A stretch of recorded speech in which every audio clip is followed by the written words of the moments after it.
सारथी।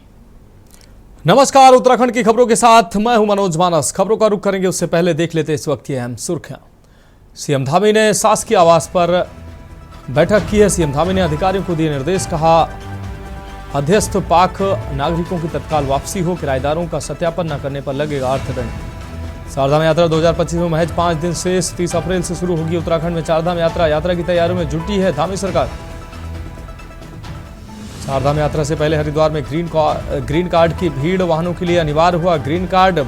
बाहरी राज्यों को मिलेगी 15 दिन की वैधता। रामनगर में हरीश रावत का आतंकवाद और पाकिस्तान पर तीखा हमला। हरीश रावत ने कहा आतंकियों को जवाब नहीं, सबक देना जरूरी। पहलगाम हमले की कोटद्वार में जोरदार निंदा। मस्जिदों के इमामों ने पहली बार सड़कों पर जताया विरोध। अल्पसंख्यक मोर्चा नेता ताजुद्दीन इदरीसी का बड़ा बयान। और उत्तराखंड के कई जिलों में कड़ी सुरक्षा। भारत नेपाल सीमा पर हाई अलर्ट। एसएसबी ने गश्त बढ़ाई। बिना पहचान पत्र सीमा पर नहीं, खुफिया एजेंसियां सतर्क। देख रहे हैं के न्यूज़, खबरों का सारथी। और अब खबरें विस्तार से। अहम खबर से बुलेटिन की शुरुआत करते हैं। देहरादून से अहम खबर है, जहां चारधाम यात्रा 2025 में महज 5 दिन शेष बचे। 30 अप्रैल से शुरू होगी उत्तराखंड में चारधाम यात्रा की तैयारियों में जुटी है धामी सरकार। सीएम लगातार यात्रा की तैयारियों की समीक्षा कर रहे हैं। मुख्य सचिव भी अधिकारियों की बैठक ले रहे हैं।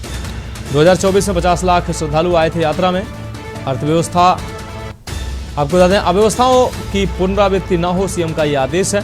सीएम ने यात्रा मार्गों पर सीसीटीवी लगाने के भी निर्देश दिए। चारों धामों के दर्शन कराना हमारी जिम्मेदारी है, मुख्यमंत्री ने कहा कि चारों धामों की दर्शन कराना हमारी जिम्मेदारी है। अव्यवस्थाओं की पुनरावृत्ति न हो, इसके सख्त आदेश मुख्यमंत्री धामी ने दिए हैं। मुख्यमंत्री ने यात्रा मार्गों पर सीसीटीवी कैमरे लगाने के भी निर्देश दिए हैं। तो चारधाम यात्रा 2025 में महज 5 दिन अब शेष बचे।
अब रुक करेंगे अगली अहम खबर हरिद्वार से है। आपको बता दें, उत्तराखंड में विश्व प्रसिद्ध चारधाम यात्रा 30 अप्रैल से शुरू हो रही है। इसी के साथ हरिद्वार में वाहनों के ग्रीन कार्ड बनाने की प्रक्रिया भी तेज हो गई है। ग्रीन कार्ड एक प्रकार का प्रदूषण नियंत्रण प्रमाण पत्र है, जो यह सुनिश्चित करता है कि वाहन पर्यावरण के अनुकूल है या नहीं।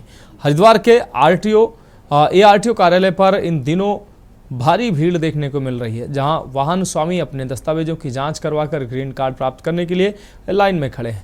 ये कार्ड चारधाम यात्रा के दौरान वाहनों के प्रवेश के लिए अनिवार्य होगा।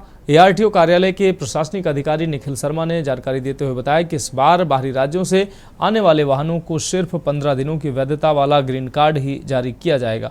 इसके अलावा ड्राइवरों के लिए विशेष डेवलपमेंट क्लास भी आयोजित की जाएगी, ताकि वे श्रद्धालुओं के साथ शिष्ट व्यवहार कर सकें और यात्रा का अनुभव सुखद बना सकें। ग्रीन कार्ड प्राप्त करने के लिए वाहन स्वामी ARTO कार्यालय से संपर्क कर सकते हैं या चारधाम यात्रा की आधिकारिक वेबसाइट पर जाकर प्रक्रिया पूरी कर सकते हैं। इस बार चारधाम यात्रा के मद्देनज़र हमने जो हमारे विभाग के सामने जो ग्राउंड है, वहाँ पे ग्रीन कार्ड के लिए व्हीकल इंस्पेक्शन की फैसिलिटी रखी है। अभी तक जो ग्रीन कार्ड है हमारे यहाँ लगभग 1300 ग्रीन कार्ड बन चुके हैं, अप्रूव हो चुके हैं। और अब बाहर से भी जो वाहन हैं उनके भी ग्रीन कार्ड बनना शुरू होंगे, जो बाहरी राज्यों के हैं। इस बार जो बाहरी राज्यों के वाहन हैं उनका ग्रीन कार्ड 15 दिन के लिए बन पाएगा, उसके बाद उनको फिर से उसको रिन्यू कराना पड़ेगा। तो अभी ये व्यवस्था चल रही है। इसके साथ ही हमारे जो प्रवर्तन दल हैं वो भी लगातार प्रवर्तन की कार्रवाई इस पर कर रहे हैं कि किसी भी तरह की प्राइवेट वाहन में कोई कमर्शियल यूज़ ना हो और गलत तरह की गाड़ी फिटनेस ख़त्म हो जिसका ऐसी कोई गाड़ियाँ सड़कों पे ना चल पाएँ। रुड़की में गंग नहर पुल पर खतरनाक लापरवाही देखने को मिली है। तेज रफ्तार ट्रेनों के बीच चैन की नींद सो रहे लोग, गंग नहर पुल पर मौत से खेल रहे लोग। सिस्टम की लापरवाही देखने को मिली है। नींद में सोते लोग, हर ट्रेन के साथ करीब आती है मौत। लापरवाही से हो सकता है हादसा, रेल प्रशासन पर सवाल उठ रहे हैं। रेल लाइन के पास मच्छरदानी में सोने वाले लोग आप देख सकते हैं। नशे में चूर लोग तेज ट्रेन के आने पर भी लापरवाही बरत रहे हैं। गंग नहर पुल पर सुरक्षा व्यवस्था का नितांत अभाव है। रेल प्रशासन और पुलिस की खामोशी से हादसे का खतरा बना हुआ है। रेलवे पुल पर लापरवाही के कारण दुर्घटना की आशंका बनी हुई है। सिस्टम कब जागेगा? गंग नहर पुल पर बढ़ती लापरवाही खतरनाक बनी हुई है और ऐसे हालात में सोते लोग पूरे इलाके में चर्चा का विषय है।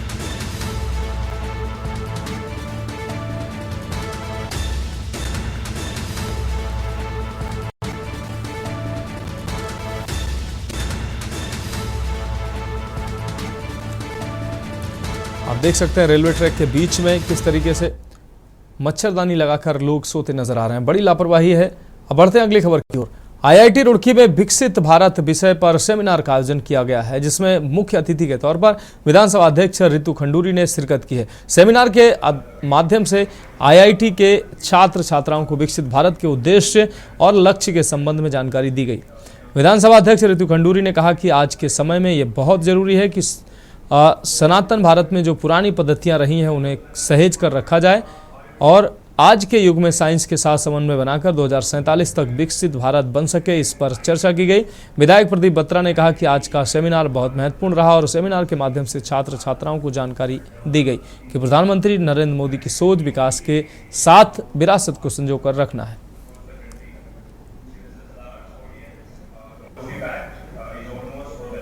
आईआईटी रुड़की में जो हमने ये कार्यक्रम किया है सस्टेनेबल एनर्जी @ विकसित भारत 2047 पे हम लोगों ने यहाँ पर एक सेमिनार आज होने जा रहा है, उसमें मैं भी आई थी और इस बात को हम लोगों ने रखा कि बहुत आवश्यक है कि जो सनातन भारत में जो पुरानी पद्धतियाँ थी, जो सिस्टम्स थे, जो तरीके थे, उनको भी आज की साइंस देखे, समझे और पढ़े और साथ ही साथ समन्वय रखते हुए जहाँ हमें एक तरफ सस्टेनेबल एनर्जी की आवश्यकता है, वहीं दूसरी तरफ देश को इकोनॉमिक डेवलपमेंट की भी आवश्यकता है। तो दोनों के साथ हार्मनी रखते हुए, हाथ में हाथ मिलाते हुए किस तरह से हम 2047 में एक सुंदर स्वस्थ भारत, डेवलप्ड भारत को देख पाएंगे, इसका यहाँ पे आज सेमिनार हो रहा है, उसमें मैं आज पहुँची हुई हूँ। आपने एक बात कही कि आईआईटी रुड़की द्वारा विकसित भारत को लेकर एक सेमिनार रखी गई, जिसमें हमारी ऑनरेबल स्पीकर रितु खंडूरी जी उपस्थित थी और हमारे deputy director UV Singh ji उपस्थित थे और समझ के प्रोफेसर जी ने प्रोग्राम किया था।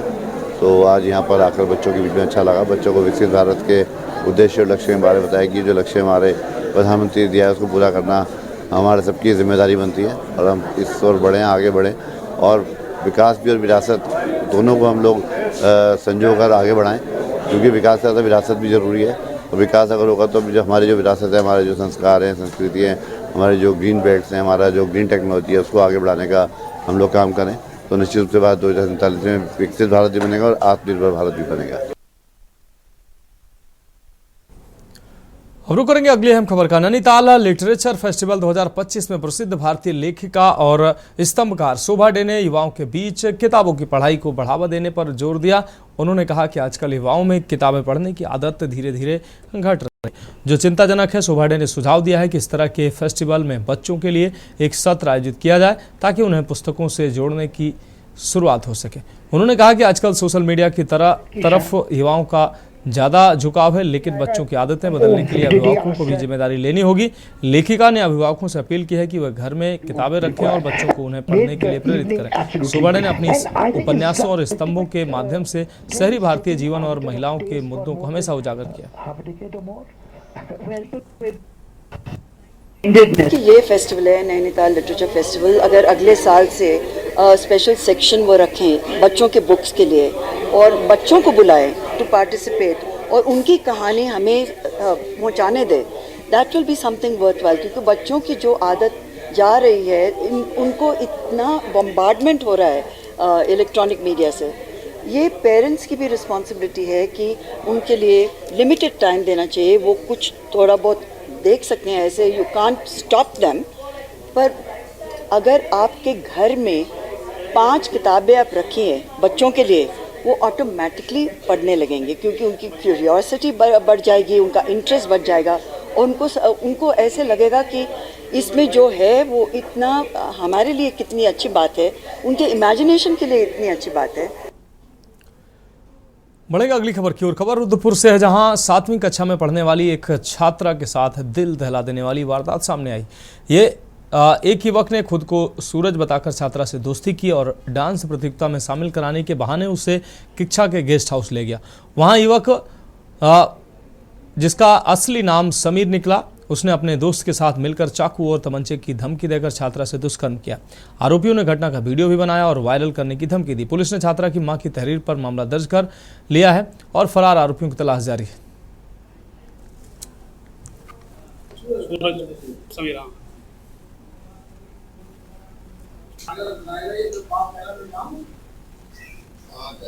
परसों एक कोतवाली में एक प्रार्थना पत्र में मिला था, उसमें जो पीड़ित हैं उनकी जो माता हैं, उन्होंने प्रार्थना पत्र में अपनी पुत्री के साथ में दुष्कर्म 2 व्यक्ति द्वारा, एक नामजद है समीर शाह और दूसरा अज्ञात व्यक्ति है, उसके विरुद्ध दुष्कर्म का मामला, गैंगरेप का मामला सामने प्रकाश में आया था। इसमें त्वरित कार्रवाई करते हुए मुकदमा पंजीकृत कर लिया गया है और दोनों ही नामजद और अज्ञात के खिलाफ खोजबीन चल रही है। जल्दी उनको ढूंढ लिया जाएगा, गिरफ्तार किया जाएगा।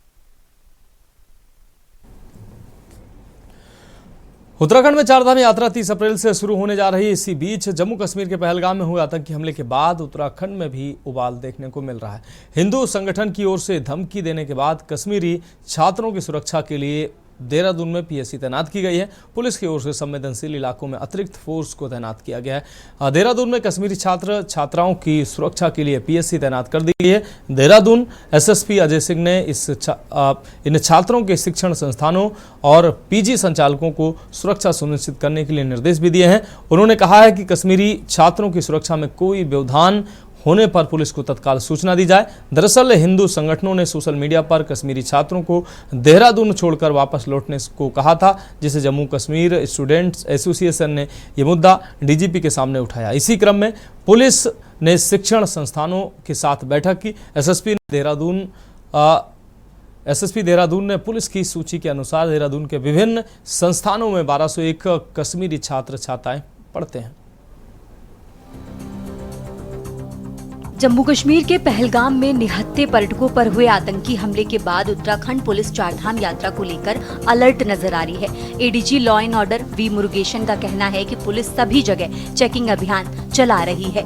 धर्मशाला, होटल, रेलवे स्टेशन, सार्वजनिक स्थलों पर पुलिस चेकिंग कर सुरक्षा का संदेश दे रही है। जो संदिग्ध दिखाई दे रहे हैं उनको हिरासत में लेकर पुलिस पूछताछ करने में लगी है। सीसीटीवी कैमरों से भी निगरानी की जा रही है। उन्होंने बताया कि इस बार चारधाम यात्रा की सुरक्षा को लेकर पुलिस के साथ पैरामिलिट्री फोर्स भी लगाई जा रही है। उत्तराखंड के बॉर्डर पर भी निगरानी और चेकिंग अभियान को तेज कर दिया गया है। वहीं आतंकी घटना को लेकर हिंदू संगठनों का विरोध तेज हो गया है, जिसके चलते देहरादून में बजरंग दल ने व्यापारियों के साथ मिलकर पाकिस्तान का पुतला फूंका और आक्रोश दिखाया। वहीं उन्होंने पाकिस्तान मुर्दाबाद के नारों के साथ पाकिस्तान के झंडों को सड़क पर लगाकर विरोध किया। विश्व हिंदू परिषद के महानगर अध्यक्ष अनिल मैसौन ने कहा कि उत्तराखंड में जितने कश्मीरी छात्र हैं उन सब की जांच होनी चाहिए। वहीं बजरंग दल के विकास वर्मा ने भी कश्मीरी छात्रों की जांच की मांग की। हिंदुस्तान के नागरिक हैं, हमारे कश्मीर के जो छात्र हैं जो देहरादून में पढ़ते हैं, हम ये नहीं कहेंगे कि उनको यहाँ से हटाया जाए, पर उनकी भी जांच होनी चाहिए कि वो लोग कहाँ से आए हैं, किस परिवार से आए हैं और उनका बैकग्राउंड क्या है। अगर कुछ ऐसा बैकग्राउंड उनका है तो उन्हें भी यहाँ से देहरादून से हटाया जाए।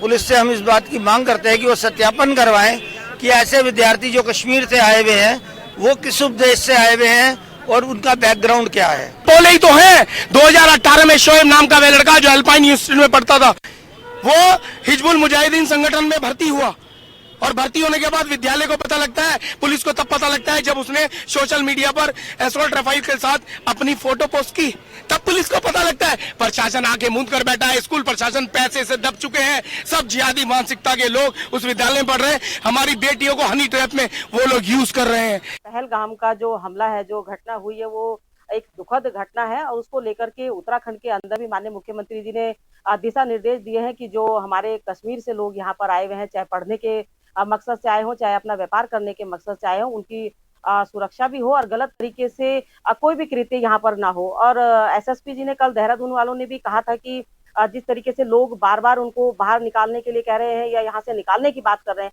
मुझे लगता है कि एसएसपी जी ने सख्त निर्देश दिए हैं कि किसी को भी कोई हताहत करने की बात ना करे और उनको अंदर रहने की हिदायत दी है कि सभी लोग अंदर रहें, कोई बाहर ना निकले कि जब तक हमारा माहौल शांत ना हो। पहलगाम में हुआ था, इसको देखते हुए राजधानी में खासकर हाई अलर्ट पर निर्देश प्राप्त हुए थे, जिसके तहत लगातार क्षेत्रों में चेकिंग भी की जा रही थी। साथ ही साथ ऐसे एजुकेशनल इंस्टीट्यूट जहां पर काफी सारे छात्र निवासरत हैं, वहां पर भी एक्स्ट्रा पीएससी डिप्लॉयमेंट किया गया है, जो वहां पेट्रोलिंग पर है। और अभी जो हमारे 1201 करीब यहाँ पर छात्र हैं जो जम्मू कश्मीर से यहाँ पर अध्ययनरत है, इन सभी की लिस्टिंग कर ली गई है, कौन किस इंस्टीट्यूट में पढ़ता है, कितने लोग हॉस्टल में रहते हैं। सभी से कोशिश की गई कि संपर्क हमारे पुलिस कर्मियों द्वारा कर लिया जाए। और इसमें जो हमारे जो पीजीज हैं, हॉस्टल्स हैं, जहाँ पर ऐसे छात्र अध्ययनरत हैं, चाहे वो हमारे किसी कॉलेजेस में हो, सभी के साथ अभी एक गोष्ठी भी मेरे द्वारा की गई, जिसमें सभी को एक जागरूक भी किया गया और बताया गया कि खासकर नजर रखें, कहीं कोई छात्र गुटों में कोई ऐसी कोई बात ना हो। हर जगह चीजें अभी नॉर्मल पाई गई, कहीं ऐसी कोई शिकायत नहीं है।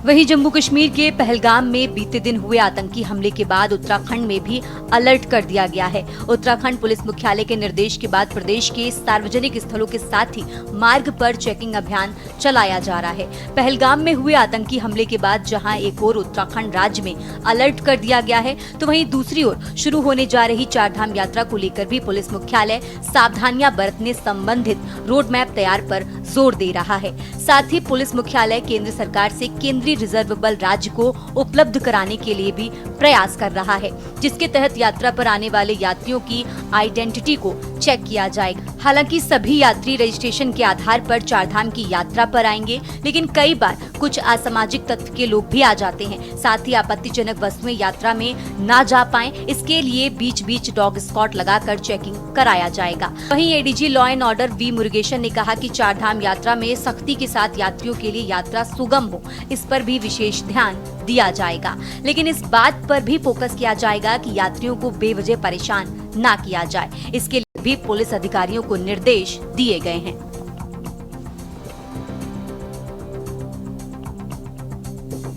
कश्मीर के पुलगांव में जो आतंकी घटना हुई है, उसकी उत्तराखंड चारधाम तीर्थपुरोहित महापंचायत निंदा करता है और केंद्र सरकार से मांग करता है कि इसमें शामिल लोगों के खिलाफ कठोर कार्रवाई की जानी चाहिए। और निश्चित रूप से इस घटना के बाद से जो उत्तराखंड से चारधाम हैं, इन धामों में सुरक्षा के अतिरिक्त कड़े प्रबंध किए जाने की आवश्यकता है। और इसके अलावा जो मास्टर प्लान के तहत बद्रीनाथ और केदारनाथ में श्रमिक काम कर रहे हैं, उनकी भी जांच की जानी चाहिए। इसके अलावा एनएच या अन्य जो राजमार्ग हैं, उनमें काम किया जा रहा है, मजदूर हैं, श्रमिक हैं, बाहरी मजदूर हैं, तो इनके चिन्हीकरण की भी होना चाहिए। पे भी हम हमारी अलर्टनेस होगा और हम प्रयास कर रहे हैं कि हमारे केंद्रीय रिजर्व बल भी हमको मिल जाए, तो हम उसके तहत भी काम कर रहे हैं। संवेदनशील है, हम उसी हिसाब से हमारा फोर्स का ब्रीफिंग और अलर्टनेस बढ़ाएंगे। इस अटैक के बाद अब किस तरह और सावधानियां बरती जाएंगी यात्रियों पर? इस पे हमारा सावधानी इस तरफ से होगा कि जो आ रहे हैं उनका थोड़ा आइडेंटिटी चेकिंग होगी। तो ऑलरेडी रजिस्ट्रेशन पे आ रहे हैं तो रजिस्टर करने का, कई बार कोई फ्रॉड भी आ जाते हैं। उससे अतिरिक्त हमारे जो वस्तु है, यानी कि कोई भी आपत्तिजनक, यानी कि आम सम्यूसन या जैसे कि एक्सप्लोसिव्स, उस सब का हमारे बीच बीच में चेकिंग डॉग स्क्वाड ये सब ला के कराएंगे। तो इस बार मतलब चारधाम यात्रा में थोड़ी सख्ती अधिक बढ़ती जाएगी? सख्ती भी हो but at the same time सुगम भी हो। यात्री का हमें ऐसे भी अनावश्यक भी परेशानी भी नहीं करना हमारे पुलिस को। कई जगह जगह हमने कर लिया, एक जगह हमने कर दिया, चेकिंग हो गया, पर they should be freely moving, ये भी हमने इंस्ट्रक्शन दिए हुए। कल शाम को हमने दोनों रेंज DIGs को हमने निर्देश दिए हैं, हमारे अलर्ट रहे, फील्ड ऑफिसर्स रोड पे रहे और संदिग्ध व्यक्ति है, संदिग्ध वस्तुओं के चेकिंग करें। और जो मामला है, मैं तो ये कह रहा हूँ कि दहशत का माहौल नहीं होना चाहिए कहीं भी पूरे देश में।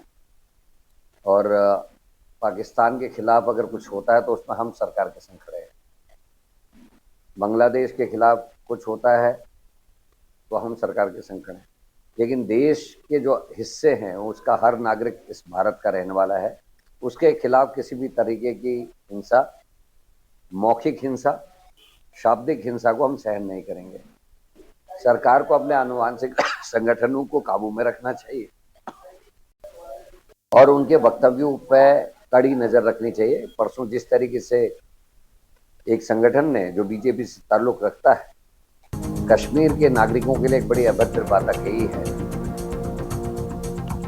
पुलिस की सूची के अनुसार देहरादून के विभिन्न संस्थानों में 1201 कश्मीरी छात्र छात्राएं पढ़ते हैं। पुलिस के इस भरोसेमंद बयान के बाद देहरादून में पढ़ रहे कश्मीरी छात्र राहत महसूस कर रहे हैं। वे चाहते हैं शिक्षा और मानवता को राजनीति या नफरत की चपेट में न आने दिया जाए। इस मुश्किल घड़ी में देहरादून प्रशासन का ये संवेदनशील कदम एक मिसाल बन सकता है कि इंसानियत और एकता से ही देश मजबूत बनता है। Uttarakhand desk report. तो फिलहाल खबरों में वक्त एक ब्रेक का है, जल्द हाजिर होंगे। आप देख रहे हैं के न्यूज, खबरों का सारथी। बिबल में गुलिस्तां की ये कुछ लजीज फरिश्ते जब साथ घुले तो जी ललचाए और दिल कहे कि स्वाद की इस जुबान में खुद को ऐसा डुबाऊं कि निकल ना पाऊं। बिमल की जुबान कुछ है ही ऐसी, मानते हैं ना? बिमल, बोलो जुबान केसरी। आप देख रहे हैं के न्यूज, खबरों का सारथी। ब्रेक के बाद उत्तराखंड की खबरों में एक बार फिर से आपका स्वागत है। बढ़ेंगे अगली खबर की ओर। जम्मू कश्मीर के पहलगाम में हुई आतंकी घटना में दहशतगर्दों ने 28 निर्दोष लोगों को जिस प्रकार निशाना बनाया, उसकी चारों तरफ निंदा हो रही है। भारतीय जनता पार्टी के कोटद्वार अल्पसंख्यक मोर्चे के जिला महामंत्री ताजुद्दीन इदरीसी ने मीडिया से बातचीत करते हुए कहा कि कोटद्वार की सभी मस्जिदों के इमामों ने इसकी कड़ी निंदा करते हुए पहली बार बड़ी संख्या में सड़कों पर उतरकर इसका विरोध जताया।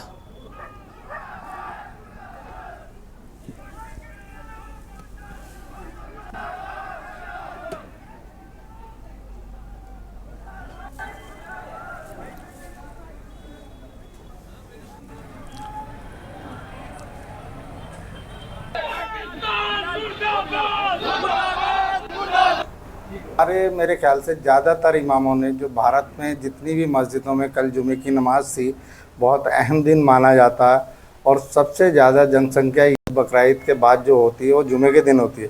कल सारे इमामों ने लगभग जो है इसी मौजू पे बात की है कि जो कातिल है उसके लिए इस्लाम में कोई जगह नहीं है और हदीसों के दायरे में आप रसूल सल्लल्लाहु अलैहि वसल्लम की ज़िंदगी के बारे में सारे इमामों ने समझाया है। हर जगह से यही खबर आ रही है। हमारे यहाँ कोटद्वार की सारी मस्जिदों में जो है कल तकरीर जो हुई है सिर्फ इसी मौजू पर हुई है, ये जो हत्याकांड हुआ इस पर। एक तो है पश्चिम बंगाल में हरिद्वार में अपराध और अव्यवस्था पर लगाम लगाने के लिए पुलिस लगातार वेरिफिकेशन अभियान चला रही है। जिले के सभी थानों में विशेष रूप से इंडस्ट्रियल एरिया में रहने वाले बाहर से आए मजदूरों, किराएदारों का सत्यापन तेजी से किया जा रहा है। एसएसपी परमेंद्र सिंह डोवाल के अनुसार पिछले एक साल में 30,000 से अधिक लोगों का वेरिफिकेशन किया जा चुका है। इस दौरान कई आपराधिक प्रवृत्तियों के लोगों की पहचान हुई है और कुछ संदिग्ध व्यक्ति जिला छोड़कर भाग चुके हैं। वेरिफिकेशन में लापरवाही बरतने वाले मकान मालिकों पर भी कार्रवाई की गई है और उनका चालान काटा गया। एसएसपी ने स्पष्ट किया है कि इस अभियान का उद्देश्य जिले में शांति और कानून व्यवस्था बनाए रखना है।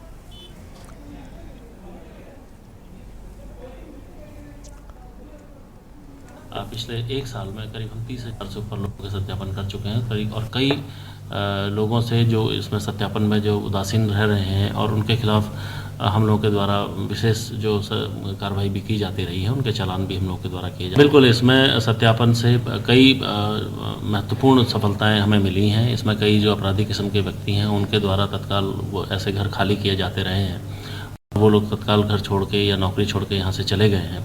कुछ लोगों को पुलिस इस सत्यापन अभियान में पकड़ा भी गया है, उनके खिलाफ आवश्यक कार्रवाई भी की गई है। लक्सर पुलिस ने नशा मुक्ति देवभूमि अभियान के तहत 3 अलग अलग मामलों में नशीली दवाइयों और स्मैक के साथ 3 युवकों को गिरफ्तार किया है। आपको बता दें, पुलिस ने गोवर्धनपुर रोड स्थित मेडिकल स्टोर पर छापेमारी कर 192 प्रतिबंधित कैप्सूल बरामद किए हैं। स्टोर संचालक प्रवेश को गिरफ्तार किया गया है। वहीं भुरनी तिराहे पर एक युवक के पास से 200 प्रतिबंधित इंजेक्शन जब्त किए गए हैं और विक्की और विक्रांत को गिरफ्तार किया है। तीसरी घटना में पुलिस ने डोसनी रेलवे ओवर 7.8 ग्राम इसके साथ सूरज नामक आरोपी को पकड़ लिया है। तीनों आरोपियों के खिलाफ एनडीपीएस एक्ट के मुकदमा दर्ज कर कार्रवाई की जा रही है। लक्सर में देव उत्तराखंड जो हमारे देव है, इसको ड्रग फ्री करने के लिए जो अभियान हमारे माननीय मुख्यमंत्री जी द्वारा चलाया जा रहा है, उसमें एक बड़ी कामयाबी हमें यहाँ लगी है। थाना लक्सर ने 3 अभियुक्तों को नशीले कैप्सूलों के साथ पकड़ा है जो कमर्शियल क्वांटिटी में आए हैं। तो थाने ने एक सराहनीय कार्य किया है। बाकी इसमें जो अभियुक्त अभी फिलहाल एक पुलिस तीनों कई समय की रणनीति के काम कर रहे हैं। इसमें इसका अभियान इनका क्रिमिनल इतिहास जांचा है और ये सरकार हमारे लक्सर थाना पुलिस ने कर रखा है, जिसमें 3 मुकदमों में हमारे। उत्तराखंड की राजधानी देहरादून में प्रेस वार्ता का आयोजन किया। यह आयोजन मुख्य सेवक का भंडारा को लेकर किया गया है, जिसमें बताया कि उत्तराखंड में बाबा केदारनाथ डोली यात्रा के साथ आयोजित किया जा रहा एक महत्वपूर्ण कार्यक्रम है। यह भंडारा मुख्यमंत्री पुष्कर सिंह धामी के पहल पर शुरू किया गया था, जिसका उद्देश्य केदारनाथ यात्रा में शामिल श्रद्धालुओं और सेवादारों को भोजन और अन्य आवश्यक सुविधाएं उपलब्ध प्रदान कराना है। मुख्य सेवक के भंडारे की कई प्रकार की व्यवस्था करता है, जिसमें भोजन व्यवस्था भंडार में श्रद्धालुओं और सेवादारों के लिए भोजन की व्यवस्था की जाती है। सेवादार भंडारे के आयोजन में महत्वपूर्ण भूमिका निभाते हैं। मुख्यमंत्री पुष्कर सिंह धामी ने इस भंडारे की शुरुआत की थी।